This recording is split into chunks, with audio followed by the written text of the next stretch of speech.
In this video, I'm going over my super ultralight 3-season PCT thru-hiking gear list in detail. Gear that I've spent the last 20 years thru-hiking and 10,000 plus miles perfecting. It has a 20-degree sleeping bag, a self-inflatable air mattress with an R value of 2.4, a shelter that's fully enclosed with 360-degree protection, and full rain gear. And it all comes in at just 4.5 pounds. If that sounds crazy, just keep watching to the end. By the end of the video, you'll have a good idea of how to stay warm and stay very light on your PCT thru hike. So to start, I had a backpack made for me by my friend Encore, who I met on the CDT. He makes gear. All you have to do is contact him. I'm gonna make a second video going into more detail on this backpack and why I designed it really specifically.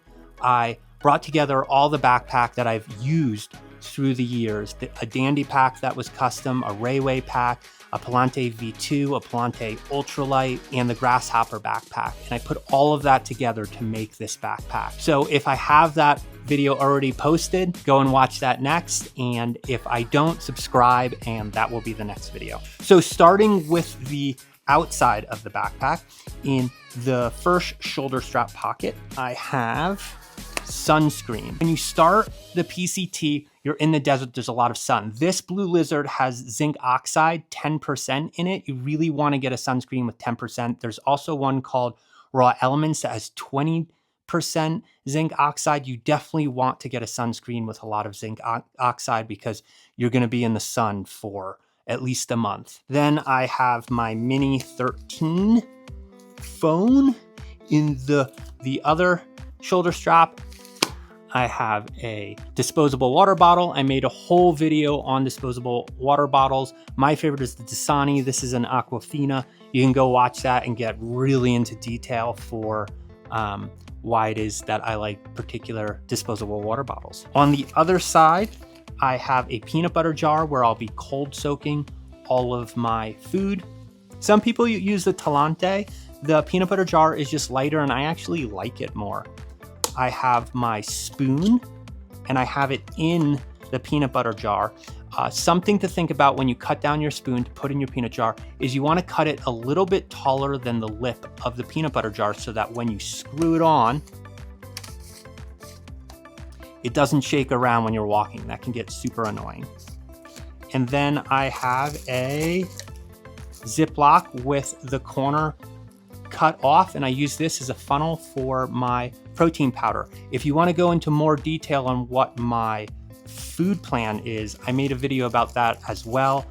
To give you an idea, it's a lot of nuts, protein powder, and then barley and oatmeal. Then I have my dental kit, which I'm very proud of. When you're on trail, you really don't want to touch any food and you don't want to put your fingers in your mouth ever. If you do that for multiple days, your gums are going to inflame. And so I have my toothbrush and I cut off the toothbrush just because I don't want to have this huge stick in my backpack. I agree with everyone, even though I have a 4.5 pound base weight, cutting off your toothbrush is just, it's crazy, but like, you know, do what you want.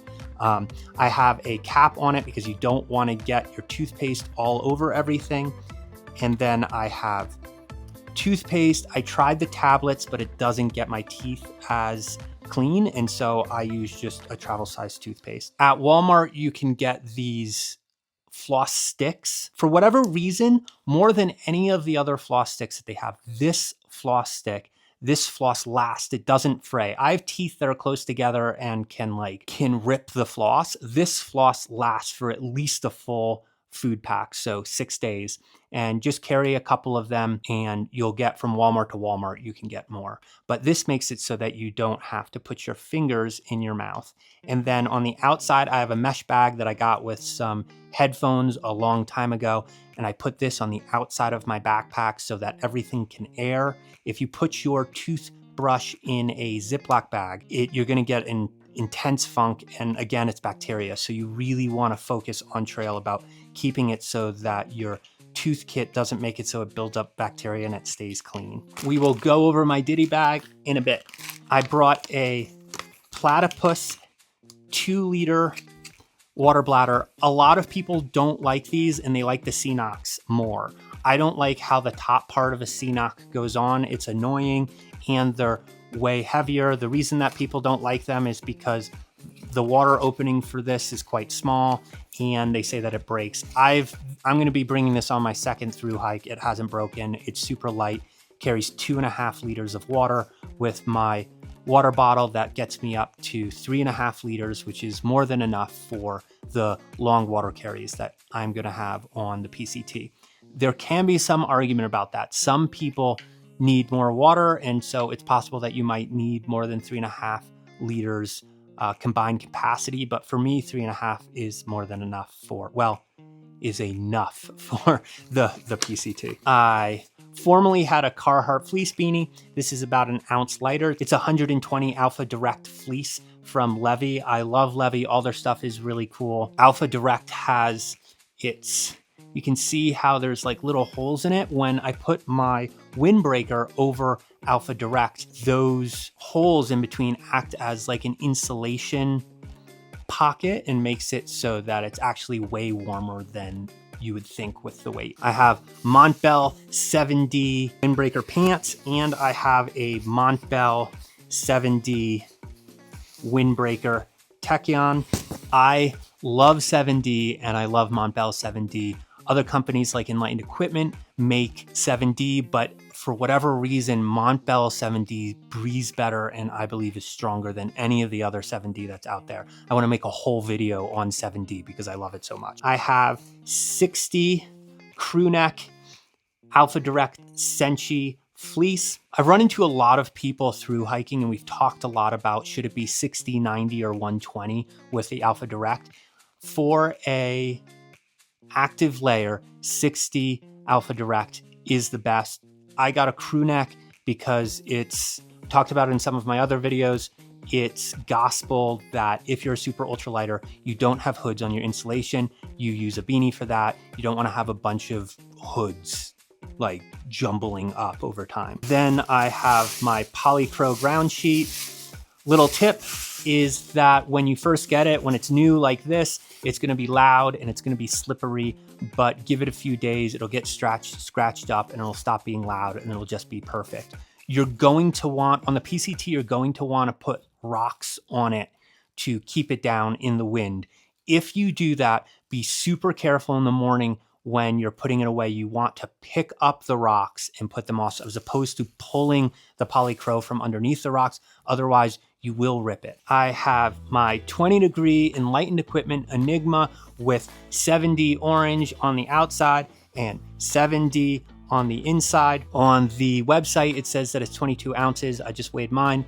Mine is 20 ounces. Halfway through a through hike, you want to wash your sleeping bag. Otherwise, at the end of the through hike, it's not going to be a 20-degree, and you're going to want a 20-degree sleeping bag for Washington because it will get cold. For a shelter, I have my Gear Swift DCF poncho shelter. It's both a poncho and a flat tarp. I got the large one, and in a rainstorm, it will keep you dry. It's just very, very minimal. With the DCF poncho tarp, I'm going to be using that up until Kennedy Meadows South. And then I'm switching over to the very cool, very light, it's like 6-something ounces. It might even be below 6 ounces, Ounce Designs tarp. I made a whole video on the DCF poncho tarp, Ounce Designs, Adobe, and Metaphysics Abode tents. And I gotta say, like, the Ounce Designs tent is the coolest looking, the easiest to pitch. He's really put a lot of time into the specifics. So I can't wait to use this in the Sierras. My food bag is a supermarket food bag from Ralph's. I made an entire video explaining why disposable things are better than DCF things. If you want to go into more detail on why I picked a supermarket food bag. My infamous extra small ProLight Therm-a-Rest sleeping pad. They're getting harder and harder to find. It's 9.5 ounces, which is quite heavy, but it's more comfortable in my backpack when I'm wearing my backpack than a foam, closed cell foam pad. And it's warm. When it gets really cold, I sleep in a fetal position, so most of my body can comfortably get on top of the pad. And with a 2.4 R value, I stay warm, I feel warm. Okay, moving to the Diddy bag. DCF steak bag. I have a steak bag because I always lose my steaks and I need to keep them together. If you don't lose your steaks, you don't need a steak bag. I have 2 groundhog steaks for the front and the back for my poncho, and then the rest are these titanium shepherd hooks. And in here, I have Luca tape for repairing. I have an Atom 3000 milliamp battery. If you keep your phone on battery saver and airplane for most of your hike, and you don't listen to apps like Audible, 3000 milliamps is more than enough for a 5-day carry. A cheap wall brick. I wanted to have 2 USB ports. My cables. Okay, so with this kit, I subtracted my film gear and I made a whole video on my film gear, which is under 6 ounces entirely, because you guys are not going to be filming and I'm making this for you. So I wanted to show you what a backpack would look like without film gear. But the cables that I'm using are USB-C to USB-C. I just have 2 cables. One is short, one is long. And then I have rope for my poncho tarp. This is Z-Pack rope. It's the strongest out there for the weight, but it gets tangled really easily, so you need something like this. Max earplugs, these kinds, these are the best, period. I think it's called 3 Foot, the first outfitter that you get to on the PCT. They sold these. They're so comfortable. They keep out snoring. They keep out wind. You really need earplugs. People make a mistake thinking I'm in the woods. I don't need earplugs. You need earplugs. A NU25 headlamp. It's what everyone uses. Has a red light and a white light. You want red light because when you're around other people, bring the headlamp to the side so you're not looking them directly in the face and blinding them, and always use red light when you're around people. I made a video about 5 etiquette tips on the AT, and that's one of the important ones, is you don't want to blind people. My cool Ziploc wallet. I have Tylenol PM, Loratadine, and I'm going to put ibuprofen in this. That's my first aid kit. I always bring 2 pairs of headphones. I have my BH035 Bluetooth headphones that I drape around my neck, and then I carry an extra wired headphones just in case I lose my Bluetooth headphones, which I have on 1 or 2 of my through hikes. So this is the only just in case super ultralight thing that I have. This is the bottle that I keep my bleach in. You do 2 drops of bleach for 1 liter of water, wait 20 minutes, and you're good. There's a lot of argument. People in the comments have been saying, like, don't tell people to use bleach. I've used bleach for a lot of my through hikes. I'm super healthy. It's been fine. At the beginning of a through hike, and in the middle of the through hike, and at the end of a through hike, I get stomach problems. So I've got Tums, and I've got, what's the other one?